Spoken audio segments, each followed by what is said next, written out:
Hello everyone, welcome back to our channel. Today we will learn about state legislature. आज हम जानेंगे state legislature राज्य विधायिका के बारे में। जैसे पार्लियामेंट होता है नेशनल लेवल पे लॉ मेकिंग बॉडी, वैसे ही स्टेट्स में हर राज्य का स्टेट लेजिस्लेचर होता है जो स्टेट के लिए लॉस बनाता है, उनके लिए नियम कानून। अब हर स्टेट के लिए भी स्टेट लेजिस्लेचर होना जरूरी है। पार्लियामेंट तो नेशनल लेवल पे काम करती है। Okay, तो आज हम जानेंगे स्टेट लेजिस्लेचर के बारे में। Let's start. देखो, स्टेट लेजिस्लेचर में दो तरह के सिस्टम होते हैं, यूनिकैमरल सिस्टम, बाइकैमरल सिस्टम। इसे समझेंगे कि दोनों क्या होते हैं, पहले थोड़ा सा पढ़ लेते हैं। Most states have unicameral system while some states have bicameral system. ज्यादातर स्टेट्स में यूनिकैमरल सिस्टम है और कुछ स्टेट्स का बाइकैमरल सिस्टम है। सिर्फ 6 स्टेट्स का, 6 राज्यों का ही बाइकैमरल सिस्टम है, बाकी सबका यूनिकैमरल सिस्टम है। अब ये है क्या बाइकैमरल सिस्टम, ये है यूनिकैमरल सिस्टम, इसे समझते हैं।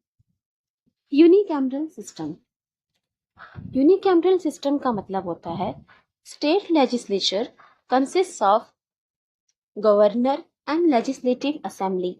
की स्टेट लेजिस्लेचर जो राज्य विधायिका है उसमें गवर्नर होंगे, राज्यपाल होंगे और लेजिस्लेटिव असेंबली विधानसभा।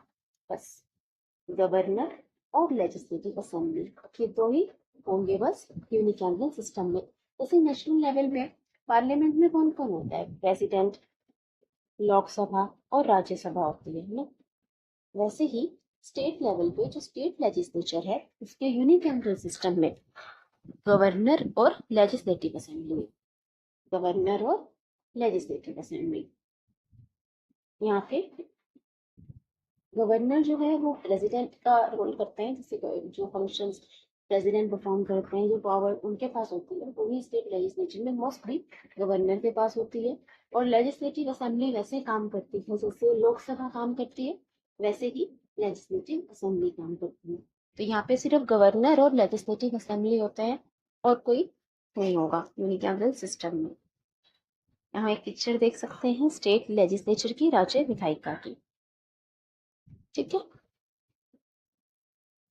बाइकैमरल सिस्टम में क्या होता है, state legislature consist of governor, legislative assembly and legislative council. इसके स्टेट लेजिस्लेचर में राज्य विधायिका में गवर्नर होंगे, राज्यपाल होंगे, लेजिस्लेटिव काउंसिल विधानसभा and legislative assembly and legislative council विधानसभा और विधान परिषद दोनों होंगे। जबकि यूनिकैमरल सिस्टम में सिर्फ गवर्नर और लेजिस्लेटिव असेंबली होते हैं, उसमें लेजिस्लेटिव काउंसिल नहीं होता। बाइकैमरल सिस्टम में governor plus legislative assembly and legislative council. Legislative assembly का मतलब होता है विधानसभा और लेजिस्लेटिव काउंसिल का मतलब होता है विधान परिषद। तो बाइकैमरल सिस्टम में governor plus legislative assembly plus legislative council, जबकि यूनिकैमरल सिस्टम में सिर्फ लेजिस्लेटिव असेंबली और गवर्नर थे। यूनिकैमरल सिस्टम में लेजिस्लेटिव काउंसिल नहीं होती, मतलब विधान परिषद नहीं होता, सिर्फ विधानसभा। जबकि बाइकैमरल सिस्टम में विधानसभा, विधान परिषद और गवर्नर। ठीक है। अब देखते हैं स्टेट्स विद बाइकैमरल लेजिस्लेचर, वो राज्य जहाँ पे बाइकैमरल लेजिस्लेचर है, बाइकैमरल सिस्टम है, मतलब उन राज्यों में लेजिस्लेटिव असेंबली और लेजिस्लेटिव काउंसिल दोनों हैं, गवर्नर तो है। तो वो राज्य जिनमें governor plus legislative assembly plus legislative council तीनों हैं, उनके बारे में जानते हैं। स्टेट्स विद बाइकैमरल लेजिस्लेचर, जहाँ लेजिस्लेटिव असेंबली भी है, लेजिस्लेटिव काउंसिल भी है, विधानसभा भी है, विधान परिषद भी है। हमने स्टार्टिंग में पढ़ा था सिर्फ 6 राज्य ऐसे हैं जहाँ पे विधानसभा, विधान परिषद दोनों है, लेजिस्लेटिव असेंबली और लेजिस्लेटिव काउंसिल दोनों है। जबकि ज्यादातर राज्यों में, मोस्टली स्टेट्स में सिर्फ लेजिस्लेटिव असेंबली है, लेजिस्लेटिव काउंसिल नहीं है। गवर्नर है, गवर्नर तो होंगे ही। तो मोस्टली स्टेट्स में क्या है, सिर्फ गवर्नर और लेजिस्लेटिव असेंबली होते हैं, मतलब विधानसभा और लेजिस्लेटिव काउंसिल, विधान परिषद नहीं होती। केवल 6 ऐसे राज्य हैं जहाँ पे लेजिस्लेटिव असेंबली और लेजिस्लेटिव काउंसिल दोनों है, विधानसभा भी है और विधान परिषद भी। तो हम उन स्टेट्स के बारे में जान लेते हैं। Having states having legislative council, जहाँ पे लेजिस्लेटिव काउंसिल है। वो स्टेट्स हैं तेलंगाना, बिहार, उत्तर प्रदेश, महाराष्ट्र, आंध्र प्रदेश, कर्नाटक। तेलंगाना, बिहार, उत्तर प्रदेश, महाराष्ट्र, आंध्र प्रदेश, कर्नाटका। ये 6 ऐसे राज्य हैं जहाँ लेजिस्लेटिव काउंसिल है। बाकी किसी भी स्टेट में लेजिस्लेटिव काउंसिल नहीं है। ठीक है, तो इन स्टेट्स में लेजिस्लेटिव असेंबली भी होगी, मतलब नहीं है लेजिस्लेटिव असेंबली नहीं है, मतलब बाइकैमरल है, यहाँ लेजिस्लेटिव असेंबली भी है, लेजिस्लेटिव काउंसिल भी है, लेकिन बाकी स्टेट्स में सिर्फ लेजिस्लेटिव असेंबली है। ठीक है, ये 6 स्टेट्स हैं ऐसे। अब इनको आप कैसे याद रखोगे, पिक्चर देख लेते हैं इनकी। तेलंगाना, उत्तर प्रदेश, कर्नाटका, आंध्र प्रदेश, महाराष्ट्र, बिहार, ये 6 स्टेट्स हैं with Vidhan Parishad, with legislative council, जिनमें लेजिस्लेटिव काउंसिल है। अब इन स्टेट्स को ऐसे याद करना थोड़ा सा मुश्किल है, सकता है आपको याद रहा हो, सकता है ना रहे। उसके लिए हम एक ट्रिक देखते हैं। ट्रिक है तू भी मजा कर, तू भी मजा कर। तो एक बस याद करने के लिए ट्रिक है। टी से हो जाएगा तेलंगाना, यू से उत्तर प्रदेश, बी से बिहार, एम से महाराष्ट्र, जे इसलिए है क्योंकि पहले जम्मू कश्मीर भी हुआ करता था। पहले जम्मू कश्मीर में भी बाई कैमरल लेजिस्लेचर था, विधानसभा विधान परिषद दोनों थी, लेकिन अब तो JNK को यूनियन टेरिटरी बना दिया गया। अब जम्मू कश्मीर बाई कैमरल नहीं है। तो जहाँ पे आपको ये जो जे दिख रहा है वो जम्मू कश्मीर के लिए है, लेकिन जम्मू कश्मीर में अब बाई कैमरल सिस्टम नहीं है, अब वहाँ पे लेजिस्लेटिव काउंसिल नहीं है। ठीक है, तो ये जे हटा देना। टी से हो गया तेलंगाना, यू से उत्तर प्रदेश, बी से बिहार, एम से महाराष्ट्र, ए से आंध्र प्रदेश और KR से कर्नाटक। ठीक है, ये 6 स्टेट्स हैं विद बाई कैमरल लेजिस्लेचर, जहाँ पे लेजिस्लेटिव काउंसिल विधान परिषद है। कौन से स्टेट्स हैं? तेलंगाना, उत्तर प्रदेश, बिहार, महाराष्ट्र, आंध्र प्रदेश, कर्नाटक। जी जम्मू के लिए, लेकिन इसको अब हटा दिया गया है से। सो तू भी मजा कर, इस ट्रिक से आप याद रख सकते हो स्टेट्स विद विधान परिषद। ठीक है, टी से तेलंगाना, यू से उत्तर प्रदेश, बी से बिहार, एम से महाराष्ट्र, ए से आंध्र प्रदेश और कर से कर्नाटक। आगे देखते हैं strength of legislative assembly. Legislative assembly मतलब विधानसभा की स्ट्रेंथ कितनी होती है? लेजिस्लेटिव असेंबली की मैक्सिमम स्ट्रेंथ है 500 मेंबर्स, मैक्सिमम 500 हो सकते हैं, और मिनिमम 60 होने ही चाहिए। Maximum 500, minimum 60। ठीक है, तो हमें रेंज दे दी गई है कि मैक्सिमम ज़्यादा से ज़्यादा 500 हो सकते हैं सदस्य, और कम से कम 60 होने चाहिए। ये क्यों है ये डिफरेंस? ये पॉपुलेशन पे डिपेंड करता है। जिस स्टेट की ज़्यादा पॉपुलेशन है वहाँ ज़्यादा मेंबर्स होंगे लेजिस्लेटिव असेंबली में, जिस स्टेट की पॉपुलेशन कम है वहाँ कम मेंबर्स होंगे। जैसे उत्तर प्रदेश की पॉपुलेशन ज़्यादा है, वहाँ 403 मेंबर्स होते हैं लेजिस्लेटिव असेंबली में, 403। तो मैक्सिमम 500 हो सकता है, मिनिमम 60। तो डिफर करेगा ही पॉपुलेशन स्टेट पे। अच्छा, अब यहाँ पे डायरेक्ट इलेक्शन होते हैं विधानसभा के अंदर basis of universal adult franchise. Direct election मतलब लोग पार्टिसिपेट, हम लोग पार्टिसिपेट करते हैं इनके इलेक्शन में, चुनाव में वोटिंग की जाती है on the basis of universal adult franchise. Universal adult franchise, जो भी 18 ईयर्स या उससे ज़्यादा एज का है वो वोट कर सकता है, irrespective of caste, religion, gender. ठीक है, तो बिना किसी भेदभाव के जो भी 18 ईयर्स या उससे ज़्यादा का है वो वोटिंग कर सकता है। यही बात करता है यूनिवर्सल एडल्ट फ्रेंचाइज। इनके इलेक्शन कौन कराता है? विधानसभा के इलेक्शन कमीशन ऑफ इंडिया। अभी हम लेजिस्लेटिव असेंबली विधानसभा की बात कर रहे हैं, काउंसिल की बात नहीं करेंगे। ठीक है, तो लेजिस्लेटिव असेंबली विधानसभा के इलेक्शन जो है डायरेक्ट इलेक्शन होते हैं। People participate in their elections and choose there representatives. Election commission of India, चुनाव आयोग ही इनके चुनाव कराता है। यूनिवर्सल एडल्ट फ्रेंचाइज पे बेस्ड होते हैं इनके चुनाव। जो भी 18 साल या उससे ज्यादा आयु का है वो इनके चुनाव में हिस्सा ले सकते हैं, वोट कर सकते हैं। ठीक है, स्ट्रेंथ हमने देख लिया, मैक्सिमम 500, मिनिमम 60। वेरी करेगा from state to state depending on the population. अब एक एक्सेप्शन देखते हैं इसमें। अभी हमने देखा मैक्सिमम हुई स्ट्रेंथ कितनी होनी चाहिए, 500 मैक्सिमम और मिनिमम 60 होनी चाहिए। लेकिन कुछ राज्य ऐसे हैं जिनकी पॉपुलेशन बहुत कम है, तो वहाँ पे जो मिनिमम स्ट्रेंथ है उसको 60 से कम रखा गया है, क्योंकि वहाँ पॉपुलेशन कम है। जैसे अरुणाचल प्रदेश, गोवा, सिक्किम, यहाँ पे minimum 30 members, minimum strength 30 members है, वैसे मिनिमम 60 होना चाहिए, लेकिन यहाँ मिनिमम 30 किया है क्योंकि यहाँ पॉपुलेशन कम है, तो मिनिमम 30 मेंबर्स। अरुणाचल प्रदेश, गोवा और सिक्किम। मिजोरम में 40 मेंबर्स, मिजोरम में मिनिमम कितने होने चाहिए? 40। और नागालैंड में 60 है।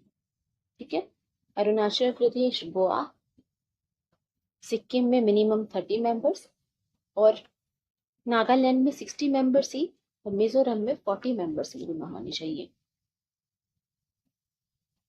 यहाँ पॉपुलेशन कम है इसलिए मिनिमम मेंबर्स कम रखें। ठीक है, आगे देखते हैं। One member nominated by the governor from Anglo-Indian Committee।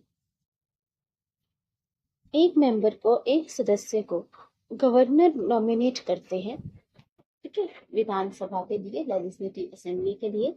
वो सदस्य एंग्लो इंडियन कम्युनिटी से होना चाहिए। एंग्लो इंडियन आप समझते हो, जिनके फोर फादर्स ब्रिटिश हों, ठीक है, जिनके फादर या फिर मेल इंसेस्टर्स जो थे वो ब्रिटिश थे, तो उनके लिए तो एक सदस्य एंग्लो इंडियन कम्युनिटी से होना चाहिए, जिनका गवर्नर नॉमिनेट करेंगे, राज्यपाल नॉमिनेट करेंगे। ऐसा पहले होता था, अब इस प्रोविजन को हटा दिया गया, रिपील कर दिया। But the 104th Constitutional Amendment Act has discontinued this provision. 104th Constitutional Amendment Act 2019 has discontinued this provision. मतलब पहले ऐसा होता था कि गवर्नर एक मेंबर को नॉमिनेट करेंगे एंग्लो इंडियन कम्युनिटी से, लेकिन उसको, उस प्रोविजन को अब हटा दिया गया है, रिपील कर दिया गया है, अब ऐसा नहीं है। 104th Constitutional Amendment Act 2019 has discontinued this provision। ये अब याद रखिए कि इसको किस अमेंडमेंट में डिसकंटिन्यू किया गया है। 104 कॉन्स्टिट्यूशनल अमेंडमेंट है 2019 में जो अमेंडमेंट हुई है, 104वां जो संविधान संशोधन किया गया 2019 का एक्ट, उसमें ये प्रोविजन को हटा दिया गया। आगे देखते हैं। अभी हमने जाना लेजिस्लेटिव असेंबली के बारे में, उसकी स्ट्रेंथ मिनिमम कितनी होनी चाहिए, मैक्सिमम कितनी हो सकती है, और उनके इलेक्शन कैसे होते हैं, ये सब देखा। अब जानते हैं लेजिस्लेटिव काउंसिल के बारे में, विधान परिषद के बारे में। ट्रिक याद रखिएगा, ठीक है, आपको याद रहेंगी कितने स्टेट्स में विधान परिषद है। Strength of legislative council, maximum 1/3 of total strength of legislative assembly। 1/3 of total strength of legislative assembly, मतलब लेजिस्लेटिव असेंबली, किसी स्टेट के लेजिस्लेटिव असेंबली में जितने मेंबर्स होंगे उसका 1/3 मैक्सिमम स्ट्रेंथ हो सकती है लेजिस्लेटिव काउंसिल के। समझ गए? जैसे किसी स्टेट के लेजिस्लेटिव असेंबली में मान लेते हैं 300 मेंबर्स हैं, ठीक है, मान लेते हैं किसी स्टेट के लेजिस्लेटिव असेंबली में 300 मेंबर्स हैं, तो लेजिस्लेटिव काउंसिल में मैक्सिमम कितने हो सकते हैं? उसका 1/3, 1/3, मतलब 100 मेंबर्स ही हो सकते हैं मैक्सिमम लेजिस्लेटिव काउंसिल में। अब हर स्टेट की अलग लेजिस्लेटिव असेंबली होती है, तो किसी पर्टिकुलर स्टेट में लेजिस्लेटिव असेंबली में जितने मेंबर्स हैं उस स्टेट की लेजिस्लेटिव काउंसिल में उसके 1/3, 1/3 मेंबर्स ही मैक्सिमम हो सकते हैं। ठीक है, अगर किसी स्टेट की लेजिस्लेटिव असेंबली में 300 सदस्य हैं तो मैक्सिमम लेजिस्लेटिव काउंसिल में 100 मेंबर्स हो सकते हैं।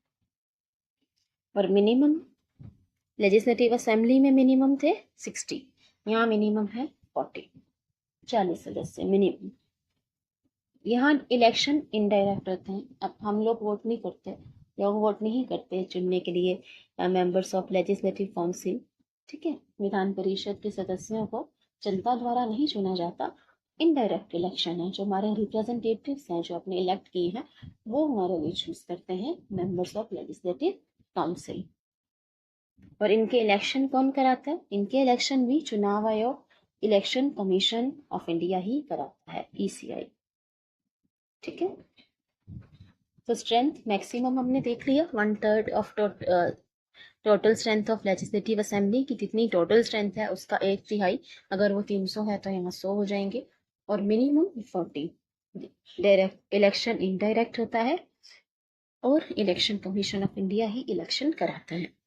अब देख लेते हैं एक बार मैनर ऑफ इलेक्शन, कौन कौन पार्टिसिपेट करता है लेजिस्लेटिव काउंसिल के इलेक्शंस में। असेंबली में तो लोग ही वोट कर रहे हैं, लेजिस्लेटिव असेंबली के इलेक्शन में तो डायरेक्ट इलेक्शन है, लेकिन मेंबर ऑफ लेजिस्लेटिव काउंसिल को चुनने के लिए कौन कौन पार्ट लेता है, इलेक्टोरल कॉलेज में कौन कौन पार्टिसिपेट करता है, वो देखते हैं कैसे उनको चुना जाता है। 1/3 members are elected by local bodies. 1/3 members, 1/3 सदस्यों को इलेक्ट करते हैं लोकल बॉडीज। लोकल बॉडीज जैसे म्यूनिसिपैलिटीज, पंचायत, तो 1/3 मेंबर को नॉमिनेट करते हैं local bodies. 1/3 elected by MLAs, 1/3 को इलेक्ट करते हैं MLAs, members of legislative assembly. तो स्टेट के जो लेजिस्लेटिव असेंबली के विधानसभा के जो सदस्य होंगे 1/3 को वो चुनेंगे। ठीक है, जैसे 300 सदस्य हैं टोटल, 300 तो ज्यादा हो जाएगा, चलो 30 ले लेते हैं। तो 30 में से 1/3 इलेक्ट करेंगे लोकल बॉडीज, पंचायत 10 को, मतलब 10 को इलेक्ट करेंगे एमएलए 1/3 को, और बचे हुए 1/3 को कैसे इलेक्ट करते हैं ये देखते हैं। 1/3 रिमेनिंग 1/3, 1/6 गवर्नर नॉमिनेट, 1/6 को गवर्नर नॉमिनेट करेंगे। 1/3 जो बचा हुआ 1/3 है उसमें से 1/6 को, मतलब उसके 1/3 का आधा करोगे तो 1/6 आएगा, तो उसमें से आधे को गवर्नर नॉमिनेट करेंगे। एंड रिमेनिंग 1/6, उसके बाद जो 1/6 बचा उसको भी दो पार्ट में डिवाइड कर दिया है, 1/12 1/12। उसमें से 1/12 को ग्रेजुएट्स नॉमिनेट करते हैं, ग्रेजुएट चुनते हैं, उनको ग्रेजुएट इलेक्ट करेंगे, और 1/12 को टीचर्स ऑफ सेकेंडरी लेवल, जो सेकेंडरी लेवल के टीचर्स हैं